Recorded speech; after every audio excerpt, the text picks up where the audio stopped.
Hi, Armando. Thanks for talking to us today. I just want to right up front ask you if it's okay that we film you and that we put it on the internet, YouTube. Not only do I agree with it, I would rather you do it than not. Great. Perfect. Okay, so let's get started.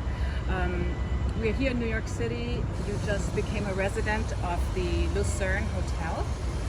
Can you tell us how you got there, a little bit of your path, what happened before, and how you're doing? Sorry to interrupt you. Well, there's a lot of things that went on in my life. I mean, I can't get too much into detail, but at times we stumble. You know what I mean? We have good times, we have bad times. I went through a pretty bad time where I had been before, and I decided to leave that area and come to this area and try to start a better life for myself. You know what I mean? To build from the foundation up. But when I got here, I really didn't have nothing to start building with. You know what I mean? So I went to the city for a hammer, a shovel, so to speak, so I can build my life, and this is where I ended up. Very cool. What was like when you first got to the hotel? Did they greet you? Did they give you any counselors? How much are they involved in helping you actually?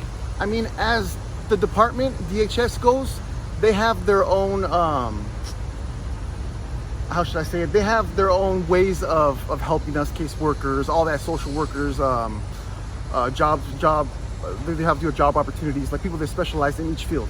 But as of the Hotel Lucerne, it was great. I mean, right when we got here, the head of security guy, I don't know what you would call him, but he stood up and he explained the situation to us. We're aware that, I mean, I'm not going to say as a whole, but some people in the community would rather not have us here. And I know I'm jumping into a different subject, but it's part of the same subject that you asked me about. I'm not going to say that I don't agree with the way people think. I mean, I walk down, I see trash on the floor, like mostly in the area that we stay in, the Lucerne Hotel in front, okay? So I can agree with part of, like, I mean, why, if something's good, why are you gonna go ahead and destroy it? But we're all together in this, you know what I mean? We're all part of this community.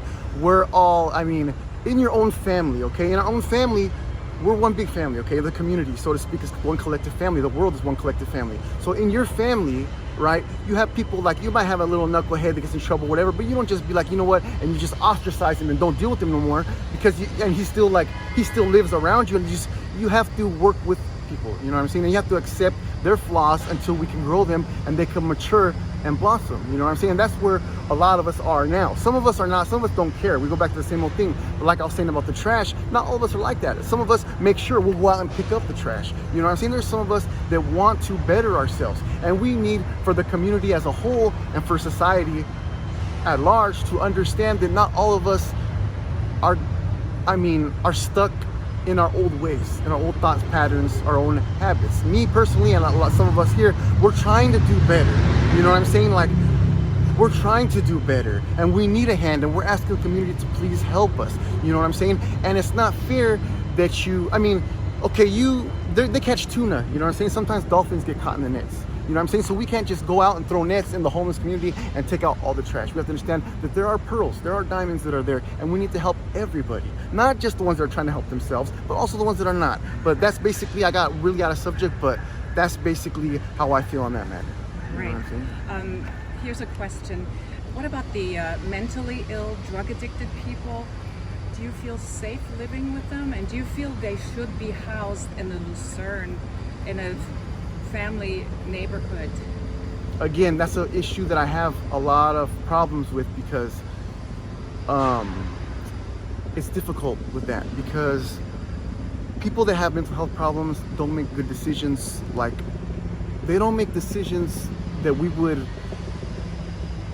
say are good decisions. And sometimes they're bad, sometimes there's dangers, you know what I'm saying? So we also have to, I mean, you're asking me a tough question, because if I had a household, if I want a household, when I want someone who's crazy in there and there's knives in the kitchen, I'd rather not, you know what I'm saying? But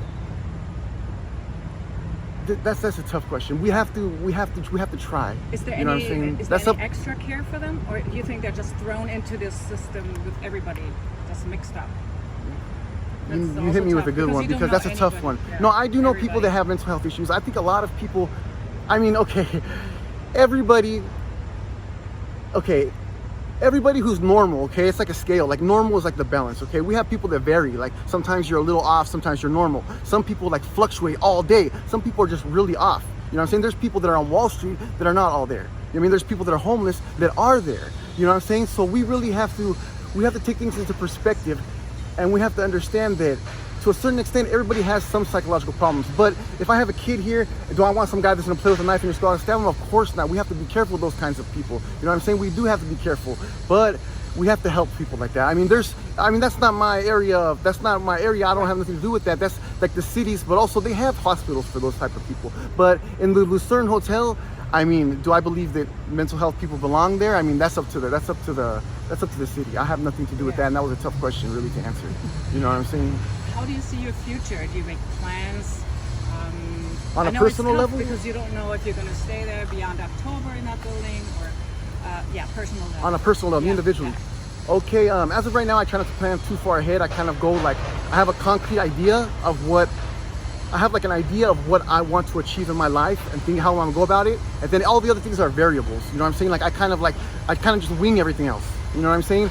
So as of right now, I mean, I'm struggling to make, like, I just want to show one, like, okay, I want to live in the community. Like the community, sometimes I'm not doing too good, and I'll ask for like, hey man, can you please help me out? I don't know if I'm throwing that in there. I don't know if I'm supposed to throw that in there or not, because it's panhandling. I mean, come on. But sometimes I'll do it, and I'll get the looks like, you know what I mean? And some lady offered me the other day because I was really thirsty. I said, ma'am, I need to get something to drink. Can you please help me? And she's like, I have $5, but what is it for? And I totally understand that. I told her, look, I really appreciate that you asked me that, and I respect that. Okay? And I said, look, I just want to show you one thing. Yesterday I was walking, and some gentleman, which I appreciate, thanks to God, some gentleman gave me $20. I said, look, some gentleman gave me $20, and this is what I bought. Because if I go job search, I'm gonna need to look good. You know what I'm saying? I'm not saying I'm gonna need to look good. I mean, I'm not saying that I don't look good. No, I'm just kidding. But I'm gonna have to look presentable.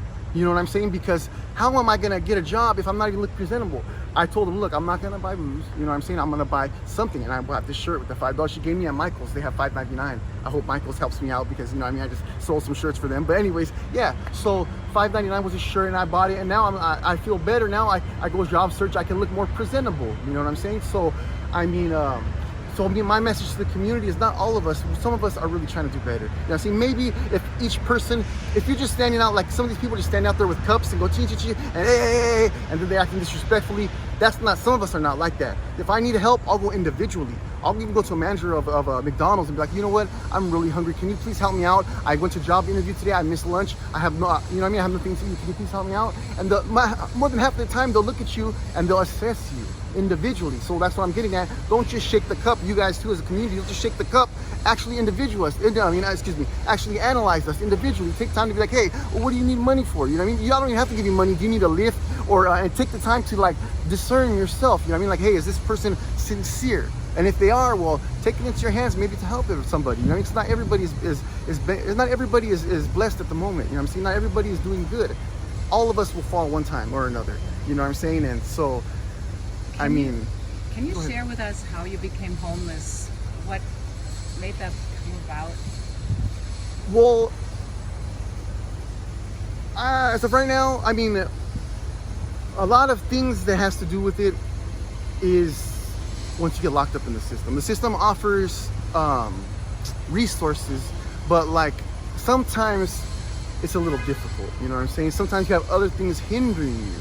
You know what I'm saying? Sometimes, right now I can't get an ID in New York because they want like a certain amount of points and like, oh, and I'm having a lot of difficulty. So if I can't get my ID, you know what I mean? I was incarcerated. So if someone, let's just say, hypothetically, someone gets out of prison. You know what I mean? They don't have a prison. I mean, they don't have an ID. You know what I mean? They might have a prison ID, but New York's not taking that. You know what I'm saying? They're not going to have a social. They're not going to have a birth certificate. They have the opportunity to get it, but not always. You know what I mean? It's difficult. These things are not easy. So when you get out, you have nothing. You know what I mean? So I have no benefits, no EBT. I have no Medicaid. I have no benefits whatsoever. You know what I'm saying? So this is what I'm getting at is that excuse me, sorry, wait, someone asked this question. What I'm getting at is that's how I became homeless, is because I didn't have nowhere to go. You know what I mean? I left the area to try to better myself. You know what I'm saying? So now I came here. You know what I mean? I am gonna say New York does help you. They do have homeless benefits. The other states may not, and I'm sure they don't, and I know they don't. But so I was homeless because I can't get a house. I don't have an ID. I can't get a regular. Right now I'm having trouble getting my ID. How am I gonna get a job? You know what I'm saying? If I have to have all these points, supposedly since 9/11, you need a whole bunch of points to get your ID because of what happened. They're making it difficult on people to get their IDs. I can't even get a New York City ID. I mean, but that's an individual problem I have. But that's one of the ways that we become homeless. That's one of the ways I became homeless. I got out. Okay, let me tell you. So I got out of being incarcerated. They didn't want to grant me parole because they said that I had previous criminal history. Okay, so that's fine. Don't give me parole. But so we get out with no parole, and if you're not in the system, if you're not have no parole, they're not obligated to help you. You know what I mean? Your parole agent's not gonna be like, well, hey, I'm not your parole agent, but I'm gonna go ahead and help you anyways. No. They're not gonna help you if you get out and you're not on parole or probation. These people that are out here that are not on parole or probation, if DHS doesn't help them, they don't have that bridge to go. You know what I mean? Because they just kick you out and say, I'm sorry, we have nothing to do with you. You handle it now. You know what I'm saying? You're not supervised. You know what I'm saying? So that's why I became homeless. Well, thank you so much for that. And you already answered my question, what the community can do. Well, yeah. So is there anything else you want to add? I mean, I could go on and on all day, but really in short, I can give you a little idea of what I go through on a daily basis. I mean, not all of us out here are people that are not good, and that's the best kindest way I can say it, because I get upset sometimes too. So not all of us out here are the best of people, but there are some people that are truly trying, and please don't cast us out with them, or because there's bad people on Wall Street too. They're high business executives. There's bad people. You know, they actually did a study. Excuse me, let me just throw this out there real quick. They actually did a study, an ethical study on moral standards in prison. They came up with a score, like a total sum of number on what they believe is like morally good or correct or beneficial for society. So they came up with a number. Then they went and did the same test to people that are high, like high in like entrepreneurs, people that are like business executives, people that are studying business, and it turns out that people that are incarcerated have higher ethical standards, higher moral values than people that are in Wall Street. You know what I'm saying? I believe it. I mean, I don't know if you could go about it a lot of ways, but basically what I want to say is there's good and bad people everywhere. You know what I'm saying? Let's not blame the church just because one person in the church does something. Let's not say, well, the whole church is bad. That's not how it is. You know what I'm saying? Let's honor what they stand for and what a few individuals have done to benefit humanity through that church. Mother Teresa, Jesus Christ. I'm not going to get too into religion because I don't know what people believe that are listening on the other end, but let's just honor those that really stand for something, you know what I'm saying, and help each other. You know what I mean? Thank you very much. Thank you so much. All right.